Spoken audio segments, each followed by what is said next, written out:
Hello, welcome to the Society for Evangelical Arminians YouTube channel. I'm Dan Chapa, and I'm happy to be here. So I will be covering the topic of 1 John 5:1 in whether faith um, or whether regeneration precedes faith. So this is in part a response to Dr. James White, his video and his challenge to provisionists. Now, I'm not a provisionist, and I'm an Arminian, but I still think that faith comes before regeneration and the order of salvation. And I posted a response to Dr. White's challenge on Twitter or X. So I'll go through that briefly, and then I will also respond to some objections because a gentleman by the name of Kevin responded in his blog, and so I want to cover that as well. So basically, I'm going to present the basic case for the fact that 1 John 5:1 is not about regeneration preceding faith, and then I will respond to objections to that case. Okay, so with all that said, I guess I'll go ahead and get started. I will just give the big picture overview up front. The book of 1 John is about tests for assurance primarily, so that you can know that you're saved. And 1 John 5:1 is no different from that. And what it's saying is that if you have evidence of ongoing faith in your life, you can know that you were born again. That's the main point. The main point is not about the order of salvation. In fact, it really doesn't comment on that at all. So, okay, now with all that said, I will go ahead and share my screen. Let's see if this works here. Okay, so, and just so you know, I'm reading this, but this is the same thing. It's on Twitter under me, but I posted this and I tagged Dr. Allen and James White, who have been discussing this subject online. But I wanted to give my own take, so you can see that that's there. But I'll go through it from my Word document just because it's a little easier for me. So this is my summary of 1 John and whether regeneration precedes faith. Everyone who believes that Jesus is the Christ has been born of God. So that's the text of Scripture. Now, in the Greek, believe is a present active participle, which conveys ongoing action and is best understood as the one characterized by believing. So I'm making the claim that in the Greek, believed is a present active participle. And I'm also making the claim that conveys ongoing action. So I'll back that up. So this is Mounce's textbook here. And let's see. I'm looking first for a present active participle. So that's going to be page 244. And this isn't particularly controversial, but I figured I'd show receipts. Okay, so here's this chapter on present continuous. He puts in parentheses continuous adverbial participles. And he says that the present participle has been built on the present tense stem of the verb and indicates a continuous action. So that's its general sense. So that's why I'm saying that the term believe is a continuous action. So it's basically everyone who continues believing that Jesus is the Christ has been born of God, or everyone whose life is characterized by believing. But that gives a sense of it's not just a one-time event, but an ongoing action. Okay. Then, in addition to that, the has been born is a perfect passive indicative, indicated a completed action with continuing results. So it's best understood as stands born of God. So again, I'm making a claim that this is a perfect passive indicative, and that it means stands born of God. Like basically, it happened in the past, but it's lasting. It's foundational, and it's lasting to the at least to the time of the writing of 1 John. I think that's the best way to understand it. So where do I get that from? I'll look that up real quick. Just let's see, I have page number 223. So again, this is Mounce's textbook. And so we are looking at the perfect indicative. And so he says, blank, the Greek perfect describes an action that was brought to completion, so it's completed in the past, and whose effects are felt in the present.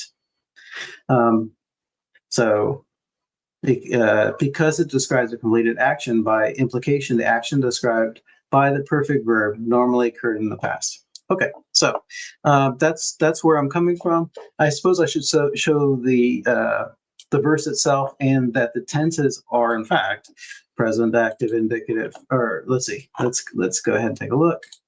So I guess the next thing to show would be that the pisteuo believing. I'll change this to ESV because it's probably a little easier for people. So believes, pisteuo, is a present active participle. So this is, because it's a present active participle, this is ongoing faith. And then the has been born, let's find that, is born. So this is a perfect passive indicative. Kegenitai. So, okay, hopefully that's helpful. That clarifies, or that substantiates those claims that I'm making. All right, now back to it. So the grammar itself does not determine which comes first. I'll not just claim that, I'll show that with some examples later. But I think for the most part, Dr. White or Kevin would grant that point. So I don't think I have to labor too hard on that, but I can give some examples if need be. Okay, now looking at the context, 1 John is about assurance of salvation, and 1 John 5:1 fits right in. If your life is characterized by believing, then you stand born again. So arguing that 1 John 5:1 teaches that regeneration causes faith immediately faces two challenges. It's addressing perseverance in faith rather than a conversion, and it's an evidence and inference relationship rather than a cause and effect relationship. Okay, so what I'm saying is that the Calvinists claim that this verse is teaching you that regeneration precedes faith. It just superficially has two big problems, because it's not talking about the moment when someone comes to faith in Christ or something like that. No, it's talking about their ongoing walk of faith, in a pattern of faith in their whole life.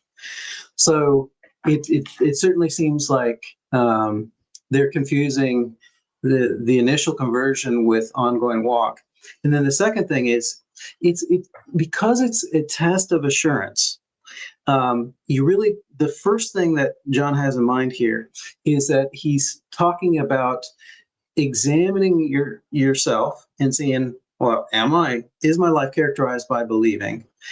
And it's not really about the cause and effect. It's just about if you have the evidence that your life is characterized by believing, then you can draw the inference that you were born again. Okay.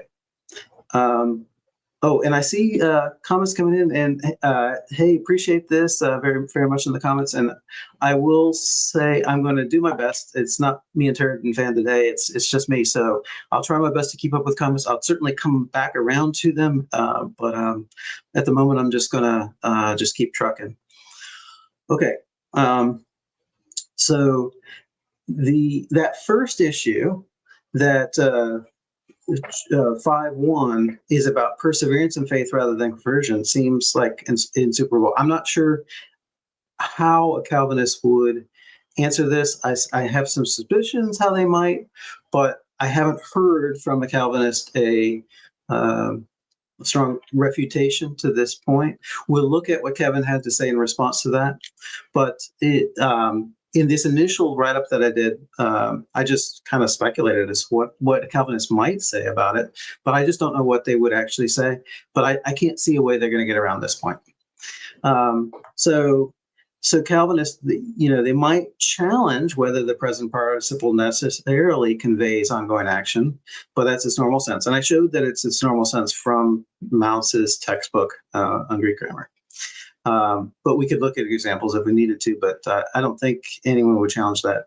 But in addition to that, much of 1 John uses the present participle to describe ongoing sin rather than a one-time action, or ongoing righteousness rather than a one-time good work. So, and I list some verses, but I actually have them pulled up so we can go through a couple of these. Okay, so let's take a look at a few. If we walk in the light as he is in the light, we have fellowship with one another, and the blood of Jesus Christ, his son, cleanses us from all sin. This walk in the light is an ongoing, some translations even have walking in the light or something like that, but it's an ongoing action, even though it's, a present participle. It's an ongoing action or state. It's not just one time thing. And 2:4, whoever says, I know him, but does not keep his commandments is a liar, and the truth is not in him. So keeping his commandments is an ongoing state, even though it's a present participle. It's an ongoing action. This is 2:9 through 11. Whoever says that he is in the light but hates his brother, hating his brother is an ongoing state of continual hatred, not like a one-time snap. You snap at your brother, or you snap at a fellow believer, but an ongoing state of hatred is still in darkness. Whoever loves his brother abides. That's an ongoing state in the light in him, and there's no cause of stumbling. Whoever hates his brother is in darkness and walks in darkness and does not know where he's going, because the darkness has blinded his eyes. So that's definitely an ongoing state. It's not a one-time thing. Do not love the world or the things that are the world. If anyone loves the world, the love of the Father is not in him.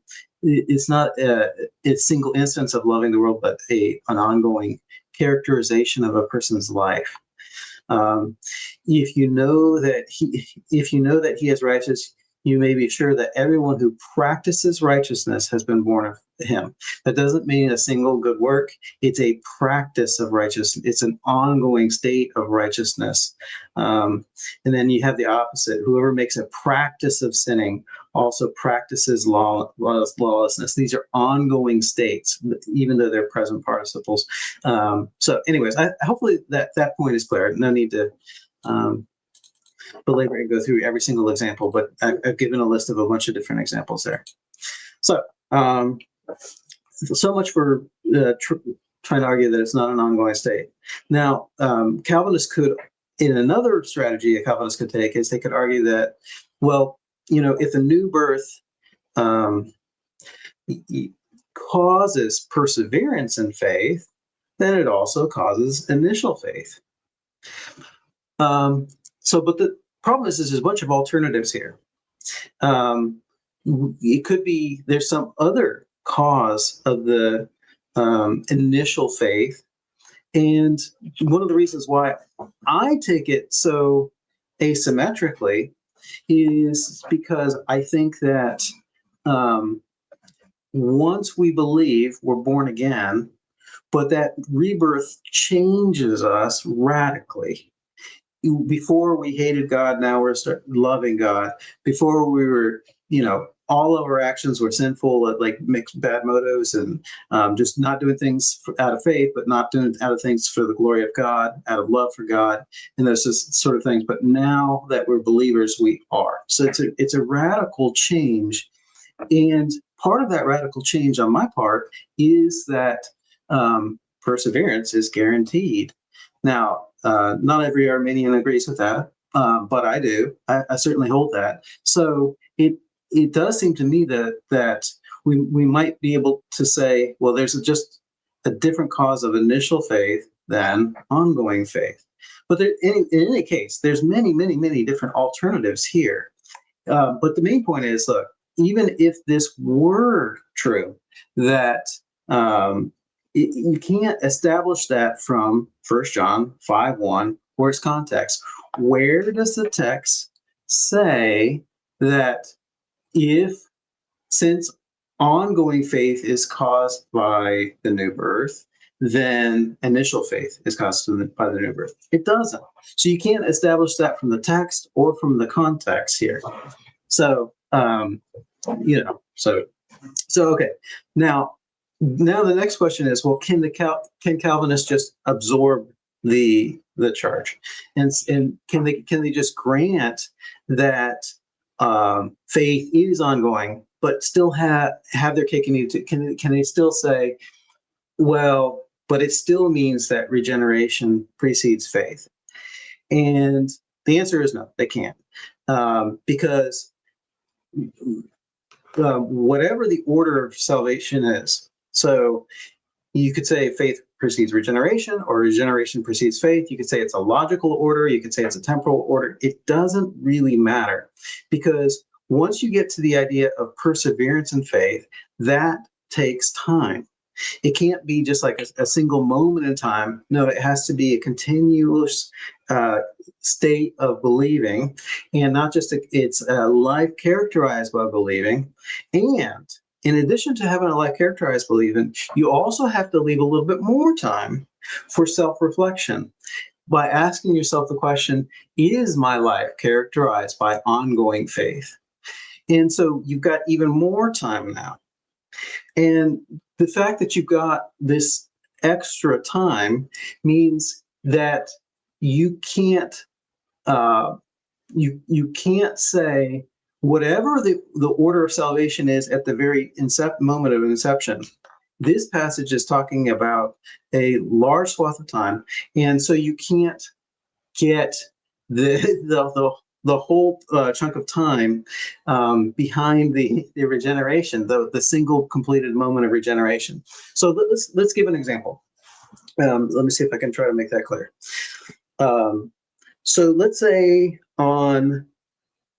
and I'll just use days just for rounding. I could use seconds or milliseconds, but I'm just going to use seconds. So let's say on Monday, you believe, and then you are born again on Monday. But on Tuesday, now you're continuing to believe. So now you have 2 days worth of belief. And then on Wednesday, you ask yourself the question of am I continuing to believe? And the answer is yes. And so now you've got assurance based on I continue to believe, therefore I was born again. Right. So you have to look at the entire Monday through Wednesday time frame and say, that Monday through Wednesday time frame, it is absolutely the case that you were regenerated or born again on Monday, and yet it tells you nothing about what happened at the inception. It only tells you about the whole class of Monday through Wednesday. Okay. So anyways, I hope that makes sense. So now this fact that assurance takes time, the fact that assurance takes time is recognized in Reformed confessions like the Westminster Confession. If you look at the Westminster Confession 8.13, it says, this infallible assurance, the assurance of salvation, does not so belong to the essence of faith, right? So it's saying assurance isn't inherent within faith. It's not the essence of faith, but rather a true believer may wait long and conflict with many difficulties before he's a partaker of it. So before you have assurance, it may take you a long time. That's what the Westminster Confession is saying. The London Baptist Confession says the same thing in the 1689 London Baptist Confession in chapter 18, paragraph 3. So assurance of salvation takes time. That's the Reformed position. So, okay, hopefully that helps. So even if the relationship between new birth and perseverance in faith is causal, so even if, for the sake of discussion, we grant that the new birth is causing perseverance in faith,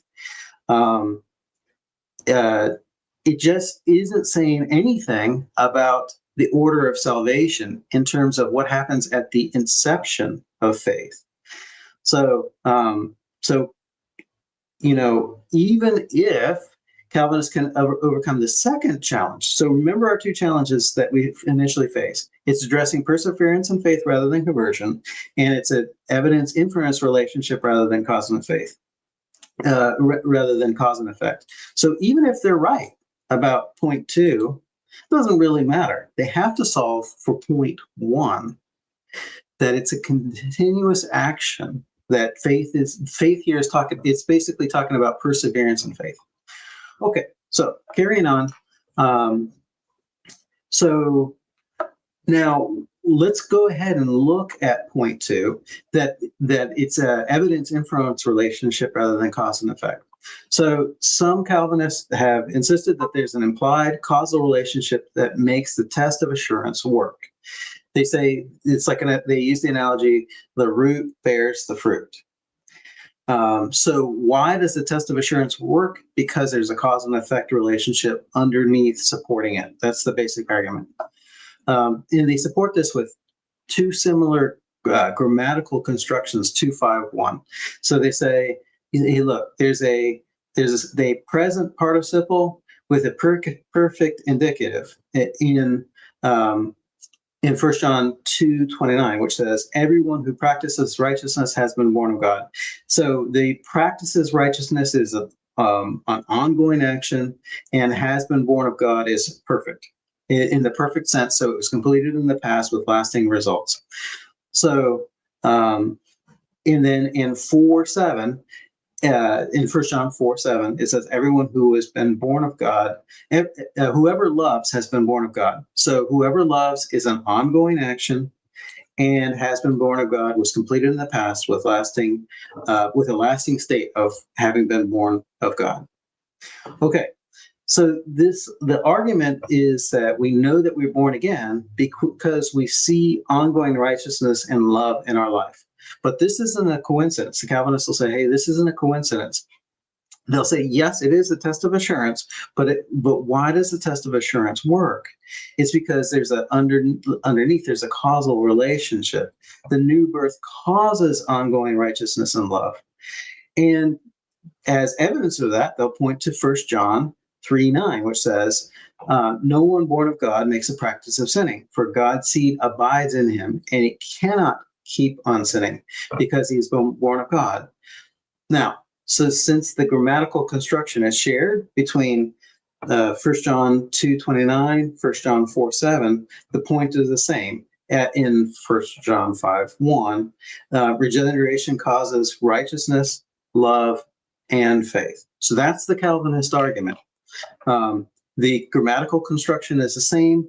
We have contextual evidence that the new birth is causing righteousness, that the new birth is causing love. And it's the same grammatical construction in 5:2. Why not just be consistent and say, okay, well, if it's causal in 2:29 and it's causal in 4:7, why can't it be causal in 5:1? Okay, so let me go ahead and start answering that. But I just wanted to lay out the Calvinist position first. Okay, so not only is this irrelevant due to 5:1 being about ongoing faith, which takes time and therefore has no implications on the order of salvation, but it's actually incorrect. It's not the grammar, but it's not the grammar, but the context of 1 John 2:29 and 4:7 that indicates the relationship between new birth and righteousness and love is causal. And that context, there is a contextual clarification coming in from 3:9, but it doesn't make the grammatical construction inherently causal. So you can't just say, well, every time we see that grammatical construction, it means it's causal. This sounds like a very subtle distinction that I'm making here, but it's actually really important because 1 John 2:29 and 4:7 are still evidence inference relationships. And it's from the context that we know that it's a cause and effect relationship, not from the grammar. So what I'm saying, when we read these verses, that these are saying, they're giving you an evidence of inference thing. You can look at your life and say, well, I am practicing righteousness, therefore I have been born of God. Or my life is characterized by ongoing love, therefore I have been born of God. So it's an evidence inference point that John is making in these passages. And the passages themselves, the grammatical construction itself doesn't indicate or guarantee that it's a cause and effect relationship, but we can understand it that way. The reason why we can understand it that way is not because of the grammatical construction, but because of the context. And the context comes in especially from 1 John 3:9, where it flat out says that the new birth is causal with respect to righteousness or avoiding sin. So it seems like that seems like a subtle distinction, but it's vital. And the reason why it's vital is because the new birth doesn't always produce enough good fruit, enough good works to support assurance. 1 John 3, 19 through 22 describe testing our hearts, and we may not pass.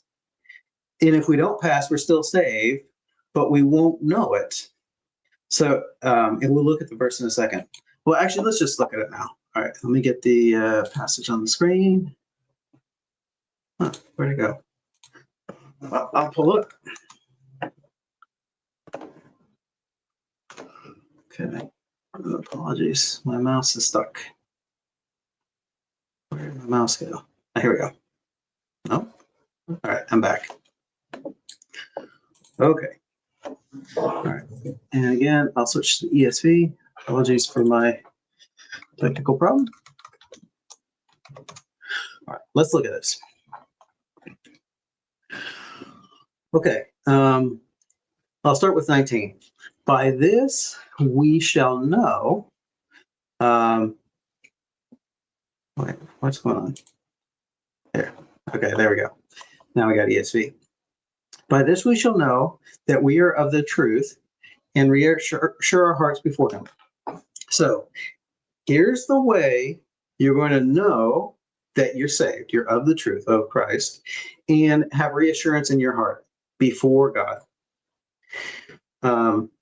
For whenever our hearts condemn us, whenever our hearts condemn us, God is greater than our hearts and he knows everything. Okay, so if your heart condemns you, says that you're a sinner, that you're lost, that you're under God's condemnation, if your heart condemns you, God is greater than your hearts and knows everything. So God knows whether you're saved or not. The objective reality that you're saved or not is settled one way or the other. But you don't know it.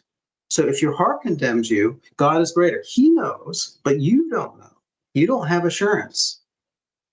But then he goes on. But beloved, if our heart does not condemn us, then we have confidence before God. So if your heart doesn't condemn you, then you have assurance of salvation. But if your heart does condemn you, then you might still be saved, and God will know, but you won't, and you won't have assurance.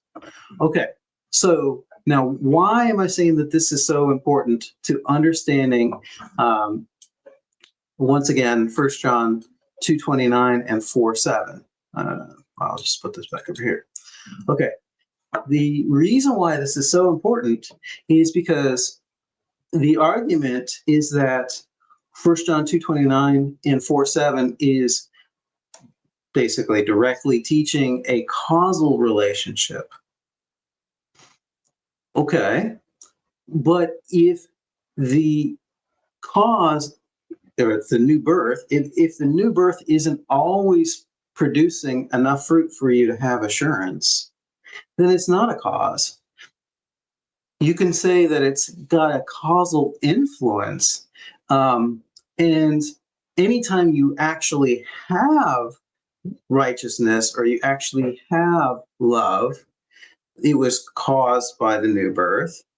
But if you're missing righteousness and you're missing love, at least sufficient amounts so that your heart still condemns you, of saying your heart is telling you you don't have love, you don't have righteousness, then it's not really about the cause at that point. So what is it about? It's about the evidence, the visual evidence of there's righteousness in my life, and there's love in my life. And from that, you can draw the inference that you were born again. It's not so much about the causal influence. Now, from the context, yes, you can completely understand that theologically and based on the rest of the passages, like 3:9, that in fact the new birth does cause you to avoid sin, but that's not the focus of the passage. So, in other words, the test of assurance works due to the causal relationship of the regeneration producing love and producing righteousness in your heart. But the passage isn't saying that due to part. It's not giving the reason. The passage isn't describing why the test works. It's just presenting the test. It's the context in which that's where we get the idea from, not from the text or the grammar of the text or that sort of thing. So, and I think that's an important point to make a distinction on. Okay. So as 1 John 3:20 states, whenever our hearts condemn us, God is greater than our hearts and knows everything. The fact that the new birth might not be producing enough righteousness or love for assurance means that the focus of 1 John 2:29 and 4:7 is not on the causal force of the new birth, but the evaluation of righteousness of love whenever it's present. Okay, now, what if a Calvinist says, no, I reject that, I don't like your distinction? Okay, and they insist that 1 John 2:29 and 4:7 express a causal relationship. Well, so what? The grammatical construction isn't inherently causal. See, for example, John 3:18. Okay, so remember the grammatical construction. We're talking about a present participle and a perfect. All right, so let's look at John 3:18.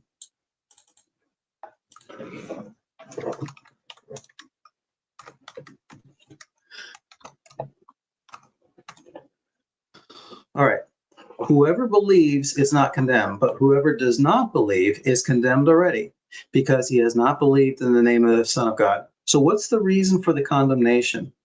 Because they haven't believed in the name of the Son of God. Does the condemnation cause the unbelief, or does the unbelief cause the condemnation? The unbelief causes the condemnation. Because he has not believed in the name of the Son of God. Okay, cool. Now, let's look at the details. All right, so the has not believed, me pisteuoken, is in the perfect. So that means it was completed in the past with I'm sorry. No, I'm looking at the wrong thing. Okay, no, here's what I need. I apologize. Okay. Believed is a present active participle. That means it's ongoing. So may, not believed. So the not believing is an ongoing action, present active participle. So there's an ongoing state of believing, but they have been condemned or judged, kekritai, and that is in the perfect. So it's a perfect passive indicative. It was completed in the past with lasting results. So think of the logic of the 1 John 5:1 says, well, being born again in the past has lasting results, of a continual state of having been born again, but that means that it's the cause of believing because it's in the perfect tense. But here, judged is in the perfect tense. And it was completed in the past and it has lasting results. And here's a present believing. So you might think the same thing. Hey, look, the cause of not believing is that they've been judged. The fact that God has judged them causes the unbelief. But then the passage goes on to say the exact opposite. Because he has not believed. What's the reason for the condemnation? Because he hasn't believed. So hopefully that establishes the point that the grammatical construction itself just doesn't, there's nothing inherently causal about it. There's nothing inherently expressing an order that, either regeneration precedes faith or faith precedes regeneration. So while 1 John 2:29 and 4:7 are supported by the context of texts like 1 John 3:9, which directly states that the new birth causes holiness, there's no similar context for 5:1 stating the new birth causes ongoing faith, let alone initial faith. Okay, so let me see if I can explain that more completely. We know that the new birth causes good works. That is very clearly stated in 1 John. In 3:9, it plainly says, without any ambiguity, that the new birth causes holiness. There is no passage in the context of 5:1 that clearly says the new birth causes conversion or causes ongoing faith. We don't have that in the context. So why is the reading of causation so natural in 1 John 2:29 and 4:7? Because it is. It is pretty natural to say the test works because there's an underlying causation. Why is that so natural? Because it's plainly taught in the context. Okay, now, do we have similar context for the relationship of new birth and regeneration in the context of 5:1? No, we don't. Right? And all of that said is, even if we did, even if we had evidence to come to that conclusion, all that would say is that the new birth causes perseverance in faith, not initial conversion. Then one last argument that Calvinists bring up, that James White brings up quite often actually, is that he says, well, which is it? Does faith cause a new birth, or does this new birth cause faith? Now, for starters, no, I don't think any provisionists either, but no Arminian is going to say that believing causes a new birth. No, God causes a new birth. He's the efficient cause. It's his free choice to regenerate. But so we just don't say that faith causes or earns a new birth. But anyways, that's kind of a red herring. In any case, the whole question should be sidestepped because it's a false dichotomy. Hey, is this verse about faith causing new birth or new birth causing faith? Neither. It's about a test of assurance. The whole question is off topic for 1 John 5:1, which is about ongoing faith in the assurance of salvation. It's just not about the order of salvation at all. Okay. So now let's get on to the business of responding to objections. Now, before I do, let me see if there's any comments. Let's see. Hi to the Lehman Seminary. Good to see Charles. Okay. So Zelig, hey Zelig, regeneration in the Old Testament is known as having a heart of stone being removed first, then belief and obedience follows. Hence, John's text must be understood in this context. That's interesting. So, I'm assuming you're talking about the passages from Ezekiel 11 and 36, I think. In both of those, they're in the context of the return from the exile for the nation of Israel.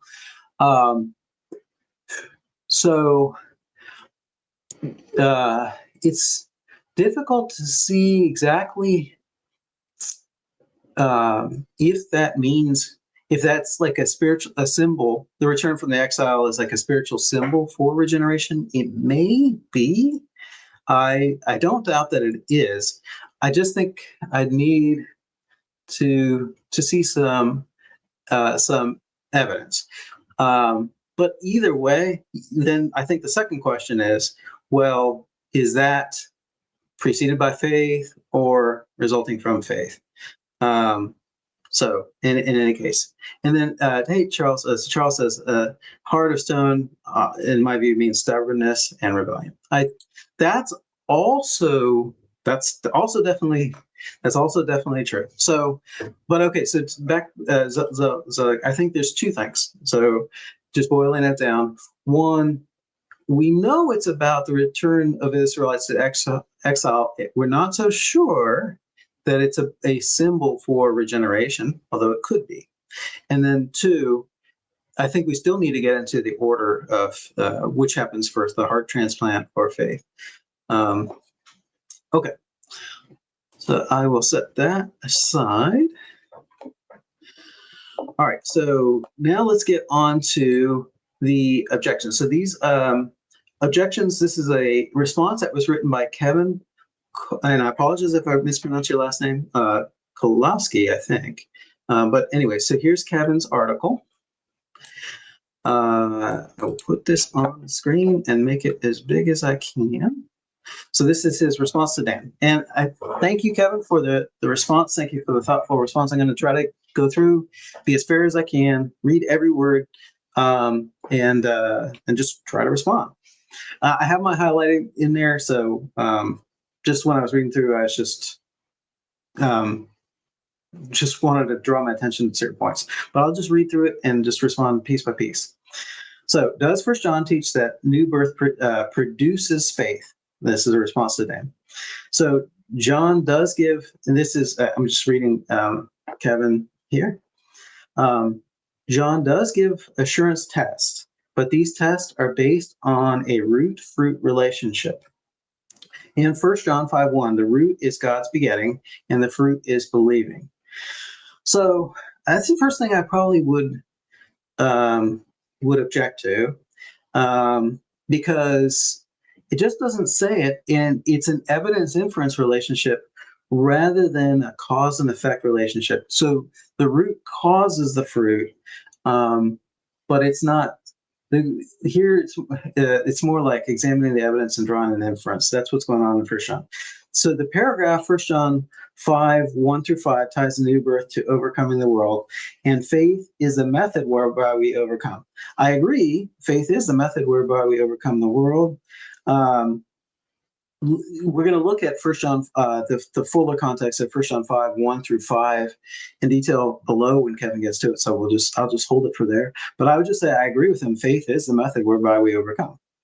That is to say, faith is not merely a sign of assurance, but it's one of the main consequences of the new birth. So on the one hand, there's an ambiguity on faith.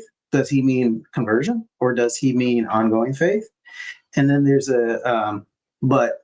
and then if he means by consequence that it's caused by it, you got to argue for that point. But your arguments are below, so I'll just right now say that I have a problem with this sentence, but let's get into the details. What 1 John 5:1 actually says in plain English, it says, everyone who believes that Jesus is the Christ has been born of God. Two easy observations. Everyone who believes describes the people who are characterized by faith in Jesus. I agree. And has been born of God describes the present state subsequent to the preceding act, namely God's begetting. In other words, these believers are alive because of God. I agree. Now, I do want to clarify. Look, the present participle. I'm sorry. The perfect. It means they have been born of God, and they stand in a state of having been born of God. It doesn't mean they have been born of God and they stand in a state of believing because they have been born of God. No. It's that they have been born of God and they stand in a state of having been born of God because of the preceding act of God's giving them birth. Okay. Then John has identified who belongs to God by pointing to both the origin, born of God, and the mark of believing. So by origin here, I think it's kind of ambiguous what you mean there, but I'll just keep going. This naturally suggests root and fruit. God's begetting is the root, and believing is the fruit. That I just disagree with. Let's see if you've got evidence on that point. Okay, so,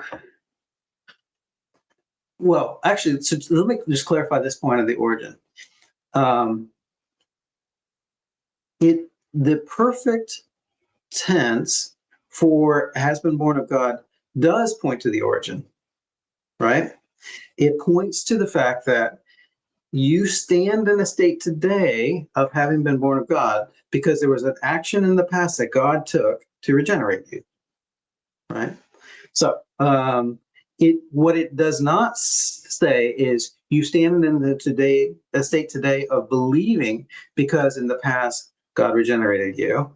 No. It's saying the perfect just is saying you stand in a state of having been regenerated because you were born of before God. That's why I'm saying that it points to the origin as ambiguous. It points to the origin of standing in a state of having been born again.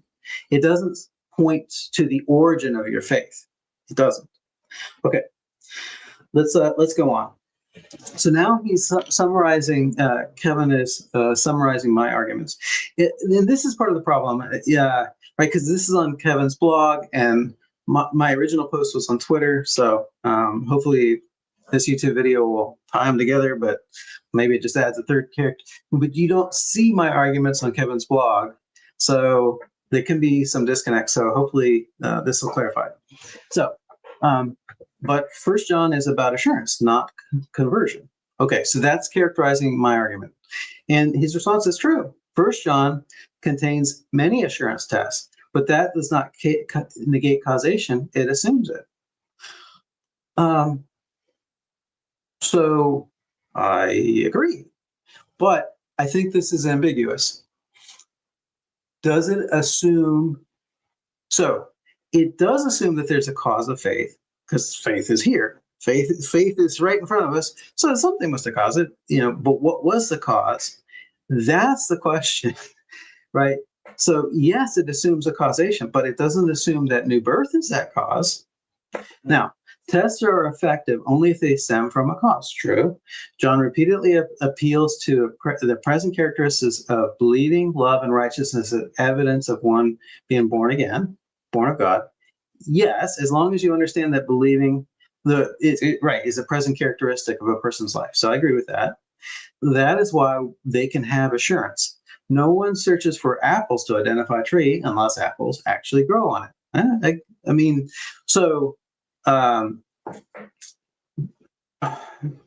Once again, we haven't established that there's a cause and effect relationship. So that's why I'm hesitant on this fruit analogy. But let's read on and see if there's a more direct argument for causation.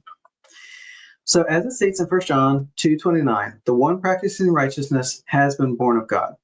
And then in 1 John 4:7 says the one loving has been born of God. And then 1 John 3:9 says it succinctly, God's seed is in the born again person. And because of that, he can't continue sinning. Right. So this is just paralleling the arguments I've already laid out. If you reduce 5:1 to evidence alone without recognizing the root-fruit relationship, that would be the same reduction of 2:29 and 4:7. No, because the context of 2:29 and 4:7 is 1 John 3:9, which plainly says that the new birth causes holiness. But you don't have a similar context for 5:1. So the grammatical construction is the same, but the context is different, and that's the issue. But I'll read on. But John himself asserts that the new birth results in family resemblance in 3:9. The purpose of the letter assurance does not negate this causal reasoning. It depends on it. Right. again, I agree that, like, again, I agree that the evidence inference has to have some type of causation underneath it, but the question is, what is that causal relationship underneath it? And there's just no evidence that new birth is the causation of faith. And that's what we're looking for, is some evidence that new birth is the causation of initial faith. Okay, then characterizing my argument again, Kevin says, but the verb for believe suggests ongoing faith. So this is about perseverance, not conversion. So that is my argument. So, right, it's about perseverance. It's not about conversion. So here's the response. Everyone who believes implies ongoing action. But that's the point. John is classifying a group whose lives are marked by faith. I agree. That's right. They have ongoing faith in their life. They have perseverance in their faith in life. That's who they are. This classification does not deny an initial act of faith. Of course, it doesn't deny it. In fact, it implies an initial act of faith. But simply describing who the believers are. John states this identity. They have been born of God. This status, this is a status that results from God's prior action. Sure, yes, the status of having been born of God, it comes from God's prior act of regenerating them, of giving them new life. So even while John uses ongoing terms, the logic remains that the new birth leads to believing. No, that conclusion came out of left field. It doesn't follow. Okay, so I think that's why this ambiguity is Kevin, I would challenge you to instead of saying this is a status that results from God's prior action, the ambiguity is people might think, well, the status of believing results from God's prior action. If you had said that, we could see grammatically that that's just wrong, right? But because you say the status of being born again does result from God's prior action, right? But so this is the reason why, like, I think the equivocation in this status results from the prior action leads to this conclusion that isn't supported by the preceding premises, right? Like, so the conclusion seems to me to come out of left field without any preceding premises, because your conclusion is the new birth leads to believing, but we don't have an argument for it. We just have the conclusion without it. Okay, now the immediate context defines the clincher. 1 John 5, 1 through 5. Reading the paragraph a unit, everyone who is believing has been born of God. Oh, I'll just read the text. I'll bring the text on the screen, but let me read your. Well, actually, yeah. Let me get to the. Let me just switch to the text. So here we go.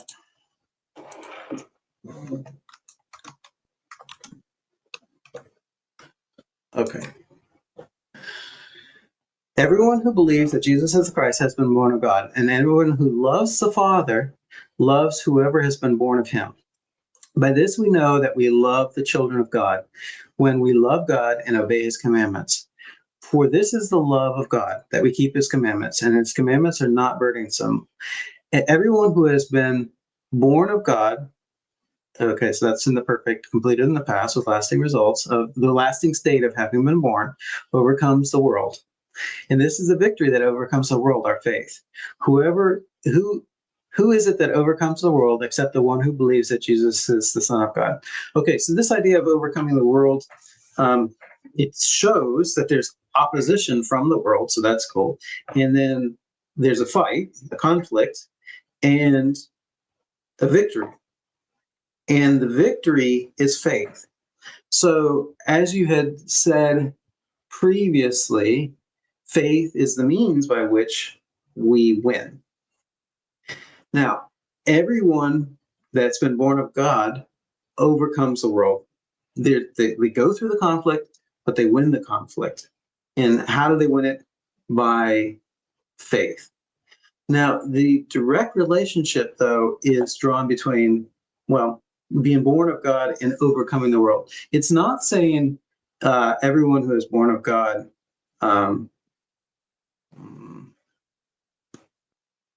it has faith or is caused to faith. It's that they win. They win the battle with the world. So I think I would agree that the new birth is causing the victory over the world. It's the reason why faith overcomes. But faith is the means. It's like the weapon used to win the battle. So, but why does faith win the battle? It's because of the new birth. But it's simply not saying that the new birth causes faith.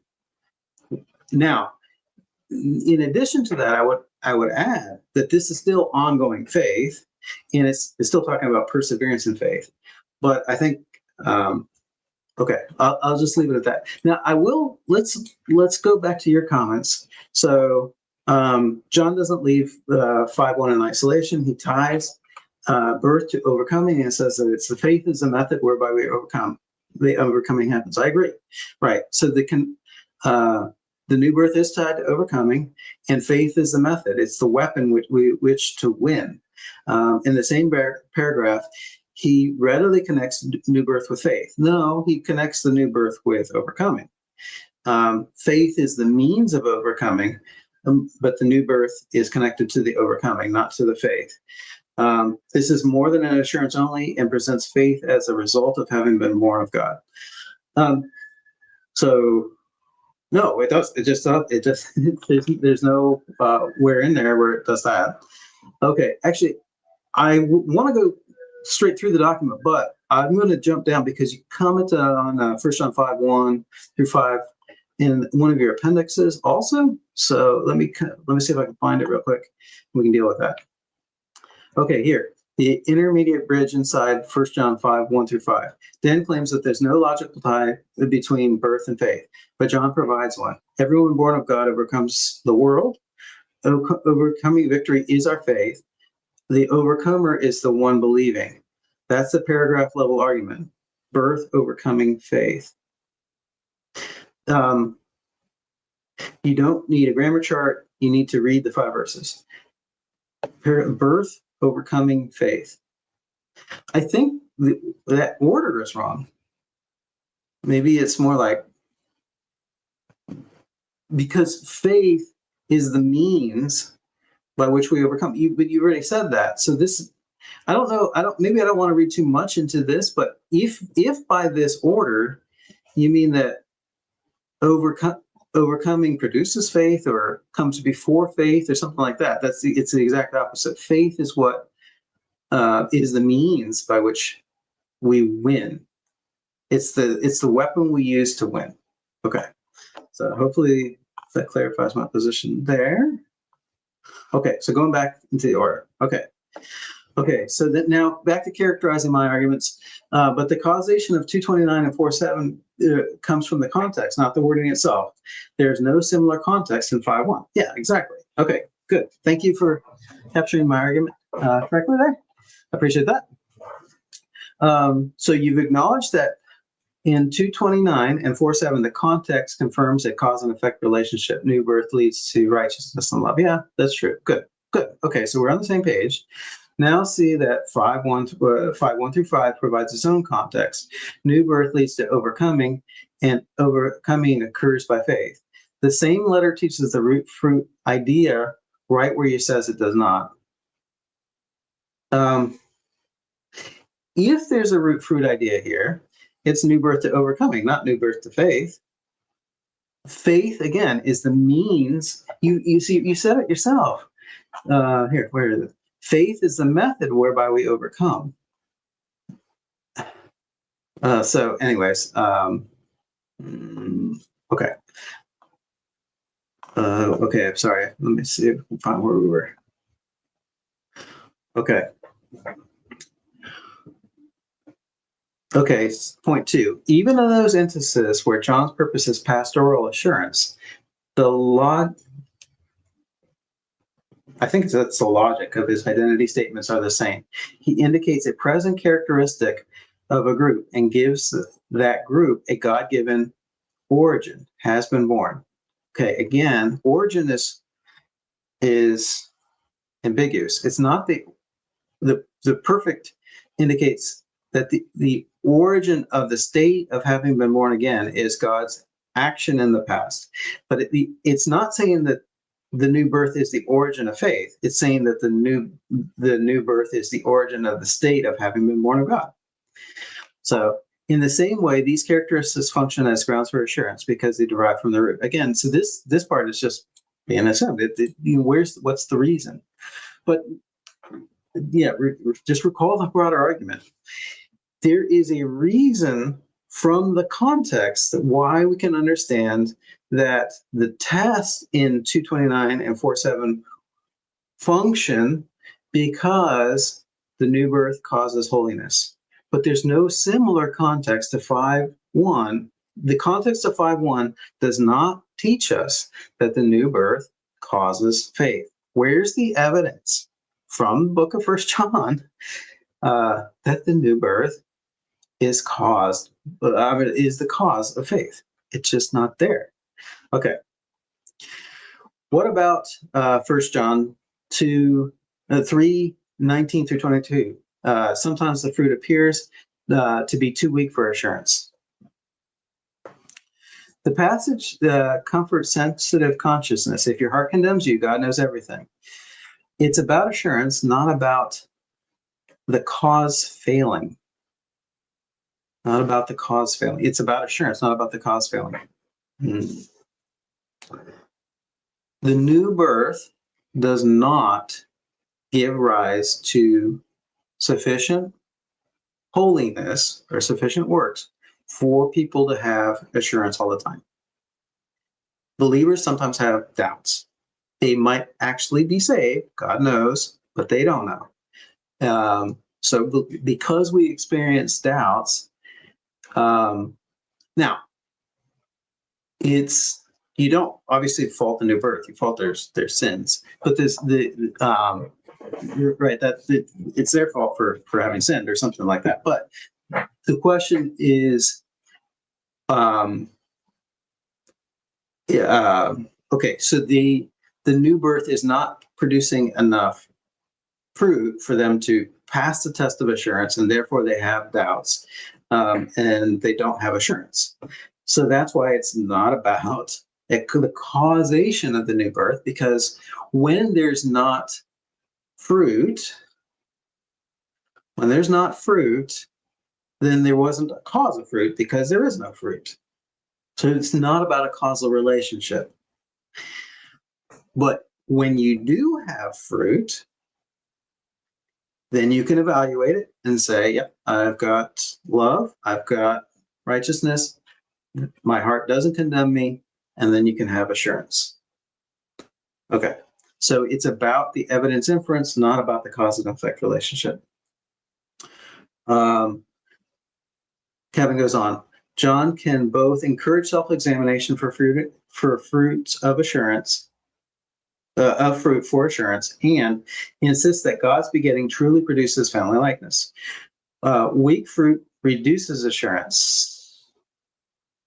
It does not change the relationship that the fruit produces, the relationship that the root produces faith. No, that's just wrong. A lack of fruit doesn't reduce assurance, it wipes it out. Remember, if our heart condemns us, God is greater than our heart and knows all things. So believers, true Christians, true people that actually are saved, actually are regenerated, might not know it. So it's not just about a weak assurance or weak fruit. It's a lack of fruit that wipes out assurance. That's the issue.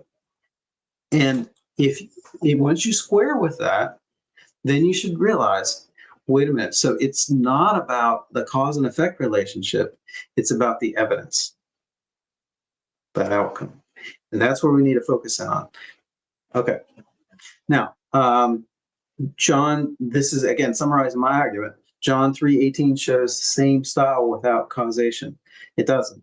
Well, I walked through it already, so I don't need to repeat. John 3:18 is a different statement type and topic judgment statement with a different verb. Okay, so my point is that it's about the grammatical. The grammatical construction doesn't establish your point, and John 3:18 demonstrates that. Yeah, it's a different verb, but the tense is the same, and it's a different topic, eternal life rather than new birth. But again, the tense is the same. So my point is that the grammatical construction doesn't establish your point. It's not based on the. Okay, I'll say it this way. Like this to me seems like shooting an arrow against the wall and then coming back and painting the target around it, right? So if you construct your point to, well, I'm not worried about the grammatical construction. I'm worried about the grammatical construction when it's talking about the new birth and when it's talking about ongoing faith. That's the only time it really works. If the grammatical construction doesn't work other times, wait, why? Why did you get this arbitrary constriction of the point to this grammatical construction with this word and this topic? Like, that's so specific. It really does seem like you're it's ad hoc to constrain it that way. Then the next thing he says, our question involves John's born of God identity statements. Well, no. I mean, at least in evaluating grammatical construction, it could be much broader than that. In fact, it is, where he assigns a group the source of their life, God, and points to the traits that mark their group. Those are the places where the root fruit logic is found. Okay, interesting. I think, like I said, that just seems like an ad hoc constraining to just limit it to.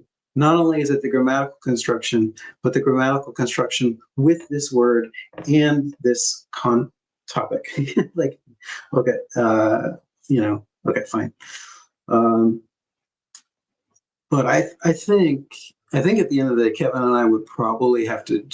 I think Kevin would agree that the grammatical construction just doesn't establish his point. All right.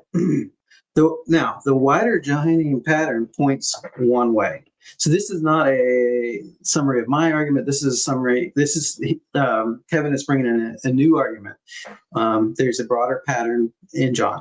John's gospel continually presents life before sight, before coming, the one born again to see or enter the kingdom of God. So the question is, what does it mean to see or enter the kingdom of God? So this is from 1 John 3, 3 through 8. If it just means enter into heaven, of course you can't go to heaven without being born again. So the new birth is caused by God, and it is the beginning of sanctification and culminates in glorification. And so that's God's end goal. The reason why he regenerates is so that we'll end up sinlessly perfect with him in his kingdom in heaven.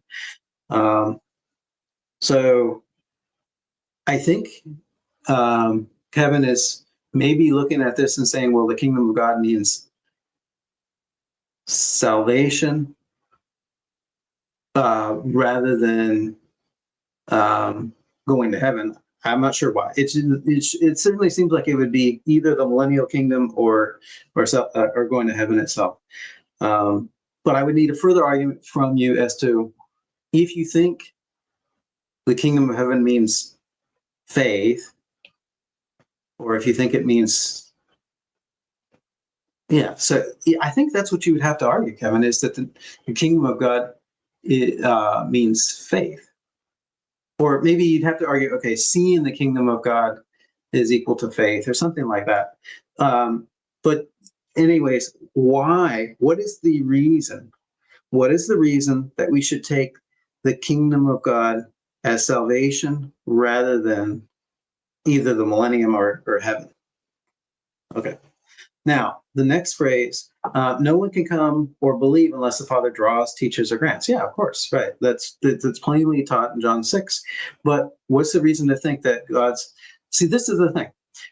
Armenians, we certainly understand that prevenient grace is necessary. Though we need the illumination, we need the drawing, we need the conviction of the Holy Spirit, the calling, all these things. Of course, we need that. The gift of faith. These are important things that we need to be able to be saved, to come to faith. But we don't put an equal sign between drawing equals regeneration, right? It's prevenient grace. It's not regeneration. We don't put an equal sign between illumination and regeneration. We don't put an equal sign between the conviction of the Holy Spirit and regeneration. So we just don't equate those things. And if you think they are equal, where's the argument? Where's the reason? Those who accept Christ do so as those who accept Christ do so as those born of God, not by human will. So, of course, the human will does not cause regeneration. No one's saying that it does. So I think, but again, what are we specifically looking for is something in the scriptures that teaches that the new birth causes faith. And that's not in John 1:12-13. Okay. And I'm not even presenting my positive case for why faith precedes regeneration. I'm just responding to your arguments here. So the epistle shows this exactly. New birth results in family likeness, righteousness, love, and faith. So, so you're just assuming that faith fits in with the rest of them, but the context clarifies the point for 2:29 and 4:7, and you don't have a similar context for 5:1.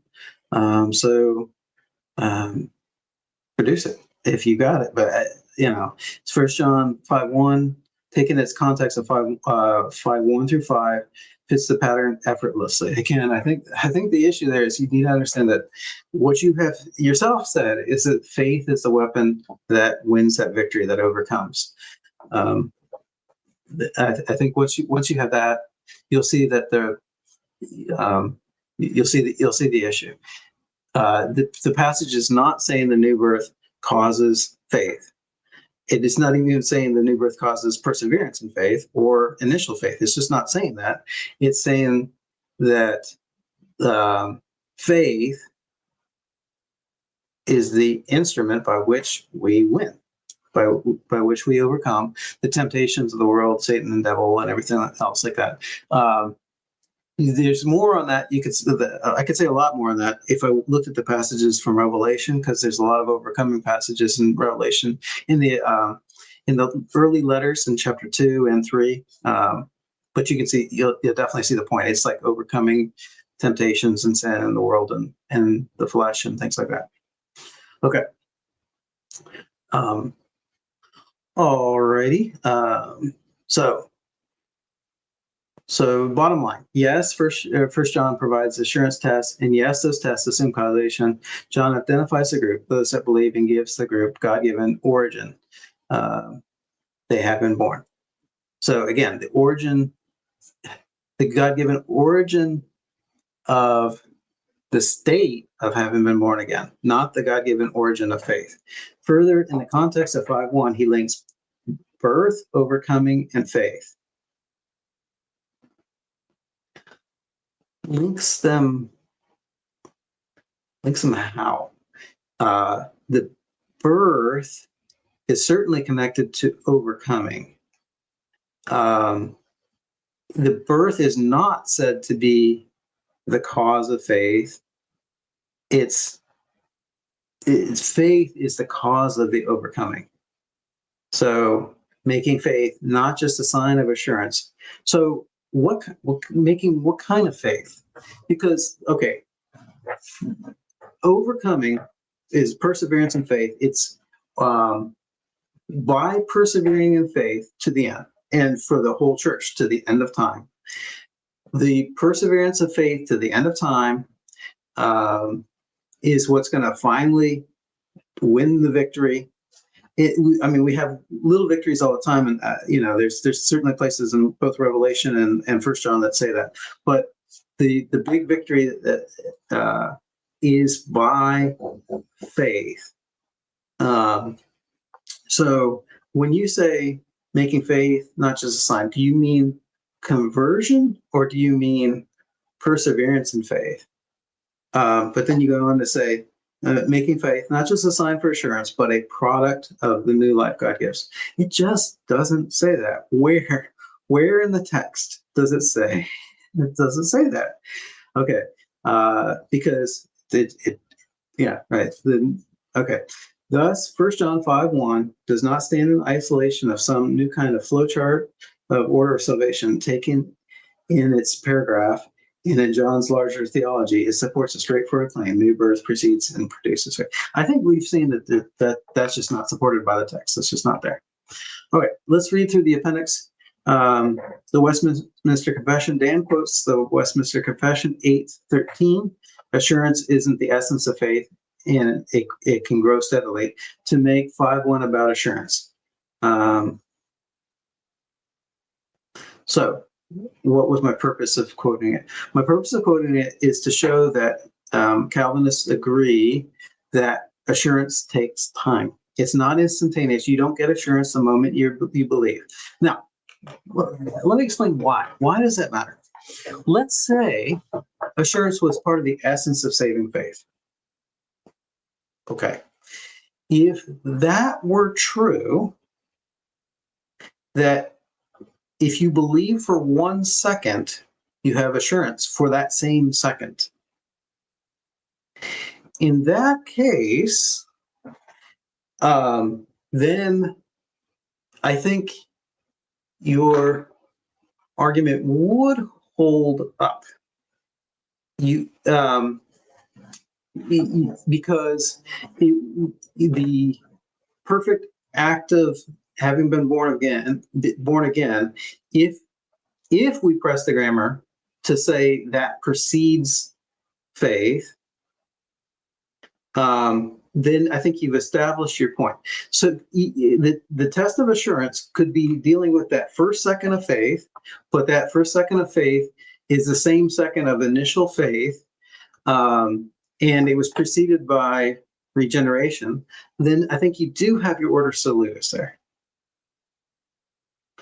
But the fact that it's talking about ongoing faith that isn't just that first second of faith, but an ongoing lifestyle of it and a reflection of a person on their ongoing lifestyle shows that it's not just 1 second of faith, but a lifestyle of faith.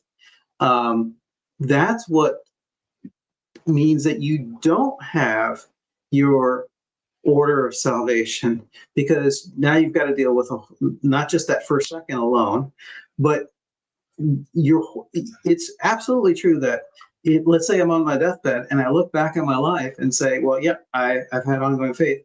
That means at some point in the past I was born again. Of course. Yeah. So that's the reason why I'm quoting it, to say it's not at that first instant of the faith. And Reformed theology itself denies it. That it's not of the essence of saving faith, but rather it takes time. That's the reason I'm bringing it in. Okay. That confuses how we know with what God does. No, I'm not making that confusion. Okay. Then you quote other portions of the Westminster. It's definitely a Calvinist document. So I have no doubt there's other things within the Westminster Confession, none of which seems to. It doesn't matter. The point I'm making isn't that there aren't other problems, frankly, in the Westminster Confession. The point I'm making is that Reformed teaching is that assurance takes time, and the fact that it takes time undergirds it guts your argument. So Dan tries to use 2 to cancel 1. The standard keeps moving. No, I'm not talking about the internal consistency or lack thereof of the Westminster Confession. I'm just saying that Reformed teaching is that assurance takes time. Okay. Why 1 John 3:9 matters for 2:29, 4:7, and 5:1. John states the causal engine clearly. God's seed abides. Therefore, the one born of God doesn't practice sinning. Right. That the new birth does cause righteousness. I agree.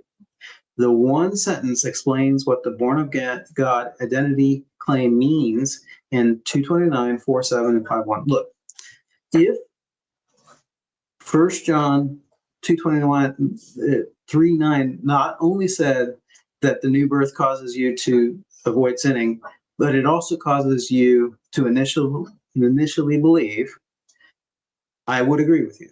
But it doesn't say that. So I don't agree with you. Okay. And you're trying to lump them together, 2:29, 4:7, and 5:1, because they have the same grammatical construction as if they have the same context.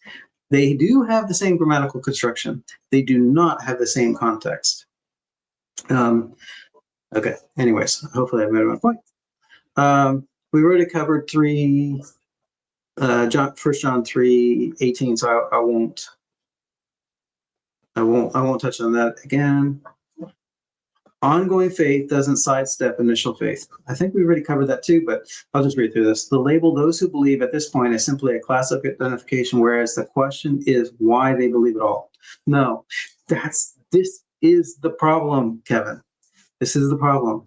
Because if you ask questions that the text doesn't ask, you're going to come up with incorrect exegesis. The question, this question is not raised in the text. It's just not there. That's not what John is interested in. It's not what he's addressing. That's why things have gone wonky here. John's answer throughout the gospel and epistles is uniform. God gives life, teaches, draws, grants, so that they come. So again, we have the equivocation. So if you think that drawing and granting and teaching is equal to regeneration, show me why. I take them to be prevenient grace, not to be regeneration. Perseverance rides on the same grace and looks for and gave the first look to Christ. Perseverance rides on the same grace. Why? Okay. Again, this is just from my perspective. The new birth is more powerful. It guarantees. So I hold to perseverance of the saints, essentially. The God protects our faith and doesn't let us fall away. And the new birth is the instrument, part of the instrument by which he does that. Right? So there is an asymmetry. Prevenient grace doesn't guarantee that the person will believe, but the new birth does guarantee that they will continue to believe. So why are you seeing it rise in the same grace when one is prevenient grace and the other is regeneration? And then we already covered 1 John 5, 1 through 5. Okay. Even Arminians say God causes a new birth. Dan says this in order to makes the order question off topic. No. What did I say? How did you get there? Let me see. Okay, one last argument that Calvinists bring up is whether faith causes a new birth or the new birth causes faith. Well, Arminians don't believe faith causes a new birth. God does. The question is off topic. Oh, okay. So my reason why I'm saying that the whole question is off topic is it's neither about faith causing regeneration or regeneration causing faith. It's neither of those things. Now, even in that false dichotomy, I still have to have a qualm with it and say, hey, wait a minute. In your false dichotomy itself, you've got a problem because Arminians don't even say we say faith comes before the new birth, but we do not say that faith causes the new birth. Okay, but either way, it's a false dichotomy. There's another option, which is the passage is about assurance of a salvation rather than the order of salvation. Okay, hopefully that's clear. All right. That's not faith causes birth. It's the people who It's the people who it's the people who believe are the ones God has already made alive.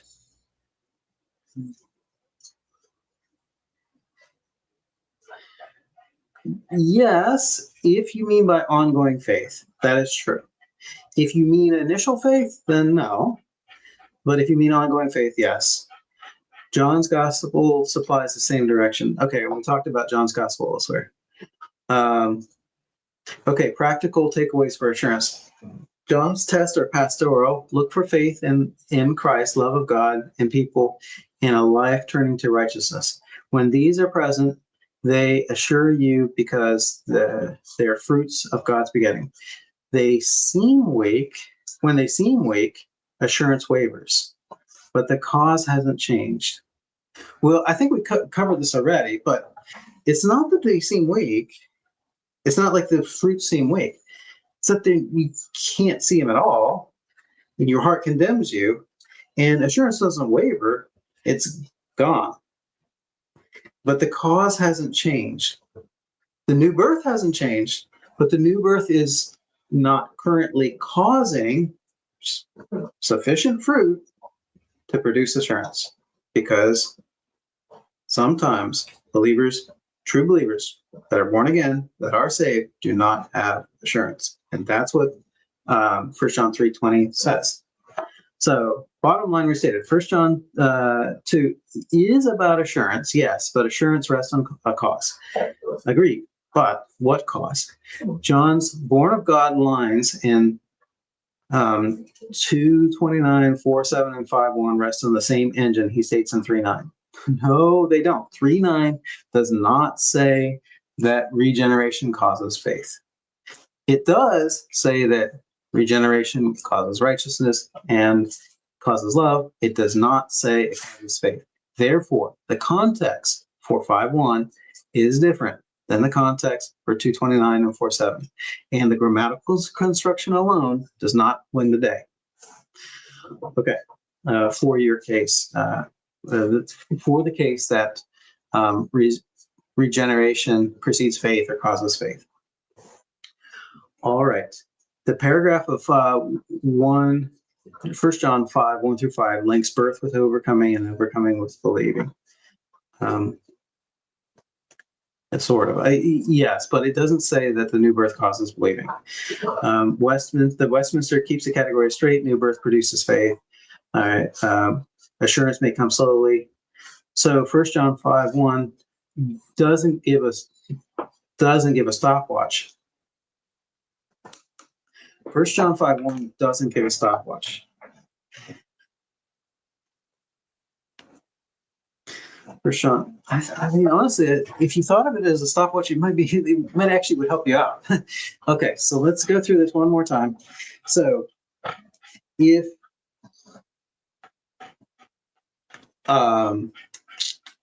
it didn't give a stopwatch, then it would just be talking about a single moment in time, right? Believing and assurance happens at the same time. So it is a test of assurance, but that shows that believing happened at that same moment and regeneration came prior. Then you got your order of salvation. Because if you're not accounting for time. But it does give you a stopwatch in that it's ongoing faith. The grammar just absolutely says it's ongoing faith. So it's not a single moment, but a span. Now, how long of a span? I agree with you. It doesn't tell you how long, but it's got to be a span of time to have a life characterized by faith and enough time to evaluate that life and know my life is characterized by faith. Therefore, I have been born again. So I really think that point would be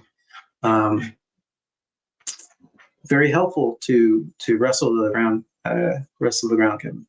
Okay, I think yes, that is it. So, Kevin, thank you very much for your response. Thank you for everyone that's been listening. Thank you, Charles, for sending the paper. Looking forward to that. So, just to recap, 1 John 5:1 is about a test of assurance. It's you can look at your life and say, I have ongoing faith. That's what characterizes my life. Therefore, I know I've been born again. It's just not about the order of salvation at all. Okay. Thank you very much, and God be with you.